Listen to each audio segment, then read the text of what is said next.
লুকিয়ে, সে অগ্নি উপাসক, মুমিন নয়, ওমর ফারুককে অ্যাটাক করার জন্য গেলেন। তখন ওনারা অন্ধকারে নামাজ পড়তো। নামাজের সময় যখন হলো, লুকিয়ে লুকিয়ে প্রথম কাতারে ওমর ফারুকের পিছনে মুয়াজ্জিনের পাশেই দাঁড়ালে, হাতে খঞ্জর, একামত হলো। ওমর ফারুক সালাত শুরু করলেন, ফজরের সালাত, আল্লাহু আকবার শুরু করলেন, সূরা ফাতিহা বললেন। আরেকটা সূরা যখন পড়তে যাবেন, in the meantime Abu Lulu এই খঞ্জর নিয়ে ওমর ফারুকের বুকের মধ্যে 3টা স্টেবিং করলেন। একটা মারলেন নাভির নিচে, মারার সাথে সাথে পাকস্থলী কেটে গেল।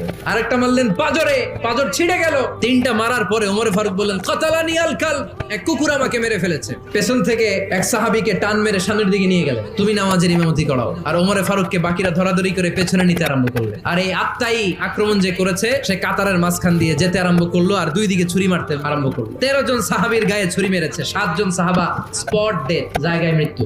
এই ভয়ঙ্কর অবস্থা দেখে এক সাহাবী বুরনুস, এক ধরনের জুব্বা আছে মাথাওয়ালা, অনেকে জ্যাকেট পরছেন না এরকম মাথাওয়ালা, লম্বা জুব্বা আছে আর ওটা শীতে পড়ে মাথাওয়ালা, এই মাথাওয়ালা জুব্বা বের করে এক সাহাবী জালের